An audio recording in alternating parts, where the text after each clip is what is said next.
14 టన్నుల బంగారం, 14,000 కోట్లకు పైగా ఫిక్స్డ్ డిపాజిట్లు, 960 రకాల ఆస్తులు, మొత్తానికి 85,700 కోట్ల రూపాయల ఆస్తిని కలిగి ఉన్నారు వెంకటేశ్వర స్వామి.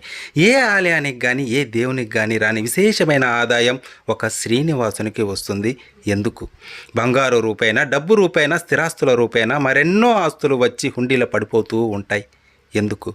బంగారు పద్మపీఠం, బంగారు పాద కవచాలు, స్వర్ణ పీతాంబరం, బంగారు నందక ఖడ్గం, బంగారు హస్తాలు, వజ్ర కిరీటాలు, ఇలా మరెన్నో భక్తులు శ్రీవారికి సమర్పిస్తుంటారు. ఎందుకు? ఎంతమందికి మాటిచ్చాడో, ఎంతమందికి జీవితాన్ని ఇచ్చాడో, ఎవరికి చేతులిచ్చి పైకి లేపాడో, ఎంతమందికి చేతలిచ్చాడో, ఎందరికి కన్నులిచ్చాడో, ఎందరికి కాళ్ళిచ్చాడో ఎవరికి తెలుసు? ఇదిగో ఆ కోరికలు తీరిన భక్తులే స్వామివారికి మనులిచ్చారు, అలంకారాలిచ్చారు. ఆయన ఎంతమందిని కరుణించాడో ఆయనకు వచ్చిన ఆస్తులను బట్టి తెలుస్తుంది. ఆయన అత్యధిక ధనవంతుడే కాదు, అత్యంత కరుణాసాగరుడు కూడా.